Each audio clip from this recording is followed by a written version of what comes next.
So that Marcus Rashford goal was not credited to him. It was adjudged an own goal. Casemiro, however, got in on the action. He also had a chance near the end of the game to get another goal. Bruno Fernandes didn't make that pass. He was pretty upset at the end of the game. But looks like United are back in a good place, Coach. Carabao Cup in the bag, still competing for 3 other trophies. I think Eddie Howe and the Newcastle players allow the occasion to get to them.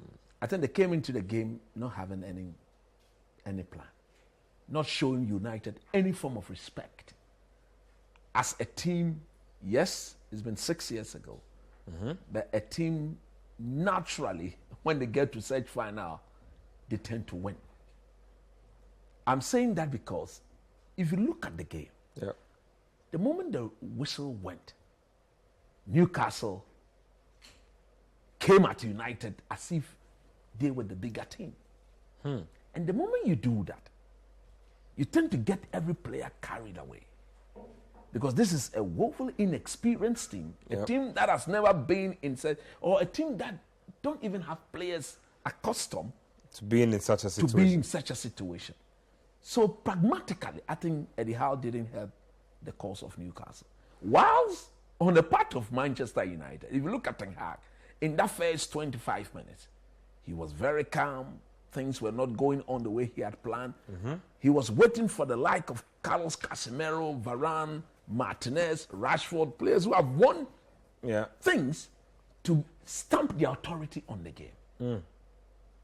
And therefore, if you look at the foul that resulted in the goal, again, what's the name of that? Bruno Guimaraes. Too much rash blood in his system. He allows his adrenaline level to get the better part of him and refuses to think. There was no need for that foul. Because Rashford at the time he was virtually running into what? Trippier.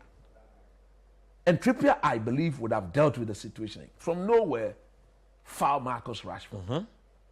And the delivery from Luke Shaw, absolutely sublime. And you need characters, you see, like Carlos Casemiro. I spoke about it. See, he's an established born winner. He's lost only one final in his career. He's played about 17. Look at that record. That's in 17 finals, that's madness. He's lost only one. And if you look at the major trophies. Exactly. If you look at the manner in which he attacked the header, go and watch the clip again. You see him clearly using his hand to suppress the Newcastle defender, then bang into the back of the net. And look at, after that, he went back to the basics. Casemiro did nothing else than just to make sure he senses the danger, step in there, make sure the solution is found to the problem, and get United on the ascendant. He makes football look so simple. So simple. I like players who play the game with some form of awareness, players who anticipate better.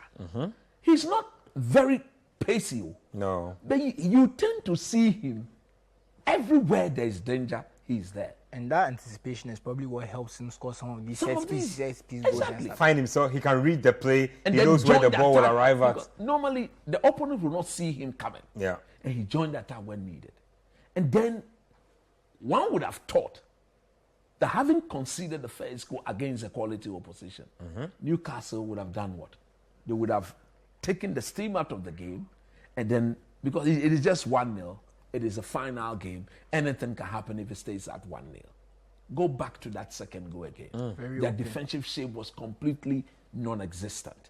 So all the defenders, once Vegas picked up the ball, if you allow Vegas to turn and run at your defenders, to pick up the pass, too much space was given to him. And I believe that, again, tactically, if you look at that sequence of play, Longstaff, Guimaraes, and then Joelinton, they were the three midfielders. They were completely out of shape. And so once the pass was laid to Rashford, I just want to cut coach in for a second. That midfield itself, if you've noticed, Newcastle, they don't play with their traditional number 6. Because even though Bruno Guimaraes is on paper their 6, he's not a he's number almost 6. like playing like a number 8 or number 10. He's always all over the place. So in transition, because he does so much attacking, and you're relying on Joelinton and Longstaff, who are also they are basically playing 3 box-to-box midfielders. It's very, you see, when it works, I think he's relying more on the energy and the kind of desire to kind of paper over the cracks. Yeah. But you can never replace good structure. You need specialists in your role. You need structure, and the lack of structure because their midfielders are so mobile is all causing. That's allowed. I think again you want to put that at the footstep of the manager. Mm-hmm. He didn't understand the situation or what was at stake. This is a finite game, so you should be restricting the movement of certain players so that you get it. Because look, in a finite game, the longer you stay in there, the better your chances of lifting the cup. So in the space of 4 minutes, 5 minutes, threw the game away. Two. Now look at what Ten Hag did. In that second half, he knew Newcastle would come at them. Yeah. What did he do? Took off Dalot. He completely restricted the movement of Casemiro. Go back. In that second half, Casemiro never went past the center line. This is what you call proper coaching.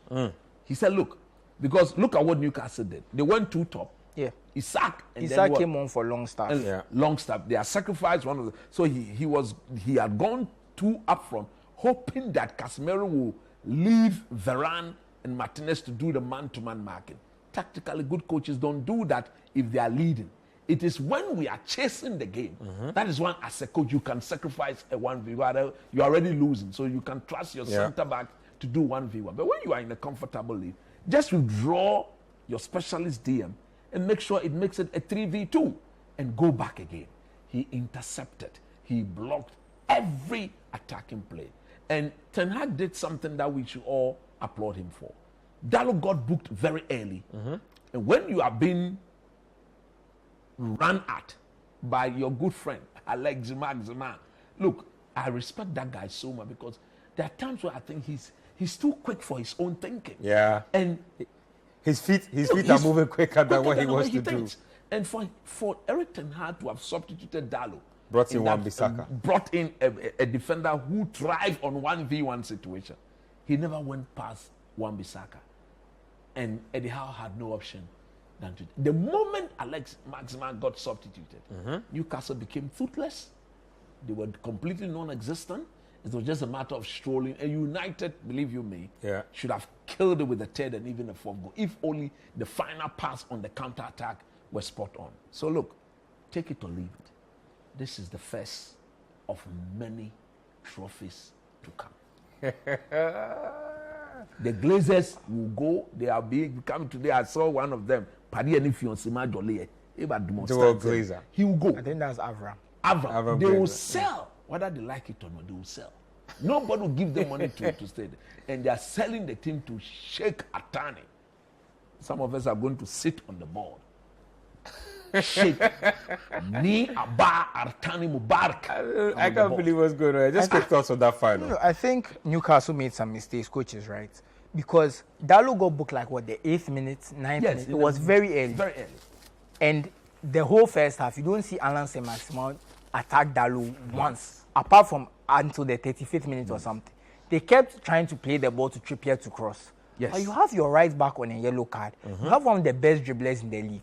Give the ball to him and let him isolate. Because even if Anthony is there, I don't say Maximin is the type of player he can beat both. Yes. He can beat both of them. So they didn't take. And the one time he went to Dalot again, do you remember what he did to Dalot? David De Gea had to make a save. Look, Dalot looked as if he was not there. Dalot just kind of, he went left. Dalot just, he didn't know where the ball was. By the time Alan Saint-Maximin was behind him and took a shot, De Gea saved it. But the fact that they didn't put more pressure on Dalot. They didn't utilize their greatest weapon enough. Yeah, I guess Rashford wasn't tracking back as much. So Trippier had more time and space on the ball. But you keep crossing the ball. Callum Wilson, he's okay in the air. But he's not beating Lisandro and Varane most of the time. It's not. Maybe if it was Chris Wood, I can say I can understand you crossing the ball. Yeah. But if it's Callum Wilson is the type of guy, when you're crossing the ball, it can't be against a set defense. It has to be kind of the defense is running back. Yeah. The ball is kind of whipped across. You know that kind of thing. Maybe he can get in front of. But if the defense was set like Man U, because Man U were playing very conservatively in the first half. They were not too offensive. They were trying to just settle into the game, see how things went. Control the tempo. Because don't forget, this was their 3rd game in 7 days. So you need to control the tempo. Yeah. So Eddie Howe definitely got it wrong tactically. And Man U got it. Look, I've been saying this for a while. Ten Hag, tactically, even when he makes a mistake, how quick he is to rectify it is one of his key attributes. His in-game management has been superb. from about maybe it took him a while. Maybe he needed to get to know the players better and well. But for the last, I want to say 3-4 months, his in-game management has been so good. Every time something happens, he reacts, he changes things up, he switches. And even some of the players we thought would never see play and contribute. Look at someone like Aaron Wan-Bissaka. Even going forward now, he looks better because the team is structured better. Yep. They are playing to that. They know, okay, look, you can't cross, but at least you have decent control. So come inside, play some combinations with the midfielders and stuff. So, look, Ten Hag is a great coach, and Coach Nimli is right. We are going to see more success from Man U. I'm not going to say they are going to win more trophies this season. I wouldn't go ahead to say that. It's too early. Let's see where they get in the FA Cup, how the Europa League goes, and that kind of stuff. We'll give a minimum of 15 years and see what he brings. But but no, in the next 3-4 years, I expect Man U to win probably 2-3 trophies. You remember in his first interview, in his meeting, he said something. The dominance of Klopp and Pep Guardiola will stop. And I said, wow. Your first interview, he said, it will stop. It has, and he will stop it. And they know. Well, because they are building their squad. So when they start building their squad better, right now the squad is thin. When the squad is filled out and they have depth, them and Arsenal and City around, because Arsenal are also going to fill their squad. To be a very new, interesting. To be back to the Arsenal Man U time. I will also have Man City. Chelsea have their squad filled out already. There's just one squad that has nobody filled out. It's in tatters. They are drawing games as usual. With Chelsea, the project is there, but the manager is yet to show. I mean, we're talking about Liverpool, but let's get into the other games that were played this weekend.